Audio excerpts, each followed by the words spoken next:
Assalamualaikum warahmatullahi wabarakatuh.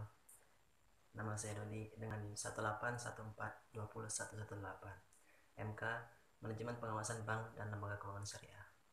Kelas Perbankan Syariah C semester 4. Akan menjelaskan tentang yang pertama, yaitu sebutkan tujuan dari The Basel Committee. Tujuan dari The Basel Committee ialah melakukan kerjasama dan harmonisasi dalam pengawasan perbankan secara internasional. Dengan adanya harmonisasi standar internasional dalam pengaturan dan pengawasan perbankan, diharapkan dapat memperbaiki iklim dan lingkungan operasi bagi bank-bank yang aktif melakukan transaksi internasional.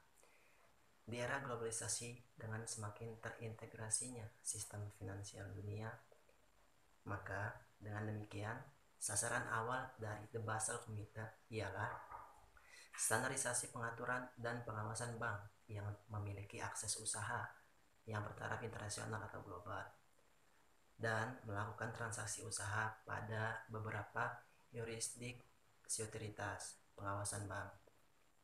Hal tersebut dapat menimbulkan suatu dispat atau hukum mengenai peraturan mana yang harus diterapkan dalam operasi bank tersebut.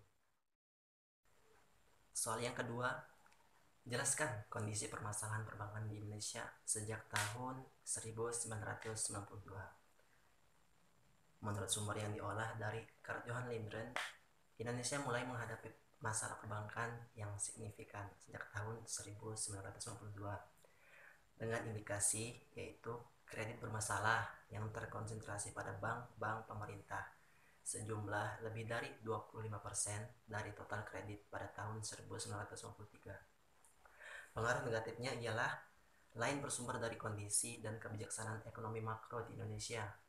Pada masa itu ialah jumlah uang beredar dan kredit tumbuh dengan cepat setelah deregulasi pada tahun 1998, yang kemudian dilakukan pengetatan pada tahun 1951 sampai dengan 1952. Kemudian terjadinya arus masuk modal jangka pendek mempersulit manajemen moneter, serta tingkat bunga antar bank meningkat dari 10% menjadi 16% sebagai salah satu dampak krisis Meksiko pada tahun 1985. Berikutnya, sebutkan serta jelaskan 3 faktor yang menunjukkan keterkaitan dan harus diperhatikan dalam setiap permasalahan perbankan. Yang pertama, kualitas manajemen bank, terutama dalam melakukan manajemen risiko, di mana dalam operasional bank meliputi identifikasi risiko, pengukuran, dan penilaian, serta tujuannya adalah untuk meminimalkan efek negatif risiko terhadap hasil keuangan dan modal bank. Yang kedua ialah kondisi dan kebijaksanaan ekonomi makro. Adalah suatu bentuk kebijakan yang diambil oleh pemerintah suatu negara yang pada prinsipnya bertujuan untuk menstabilkan perekonomian dan menciptakan pertumbuhan ekonomi ke arah yang positif. Adapun kebijakan ekonomi makro dibagi menjadi 2 bentuk. Yang pertama yaitu kebijakan moneter dan kedua kebijakan fiskal. Yang terakhir adalah efektivitas pengawasan suatu bank adalah merupakan proses pemeriksaan dan monitoring untuk menjamin pelaksanaan aturan mengenai pasar serta aturan prudensial industri perbankan untuk memelihara kesehatan industri tersebut. Soal yang terakhir adalah jelaskan bagaimana seharusnya pelaksanaan pengawasan secara efektif bagi bank dan lembaga keuangan syariah. Untuk dapat melakukan pengawasan bank yang efektif, mau tidak mau kita harus memerlukan biaya yang cukup besar.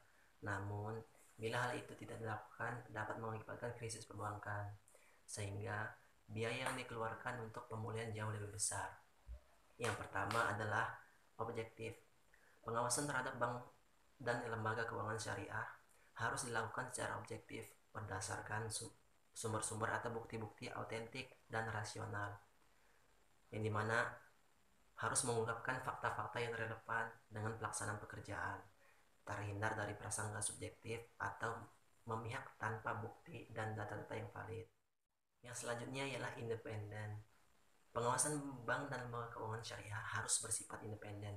Artinya di sini Dalam setiap proses dan praktik pengawasan, tidak boleh terjadi pemihakan atau pengaruh lain yang disebabkan adanya hubungan saudara, teman, kerabat, status jabatan, dan lain-lain.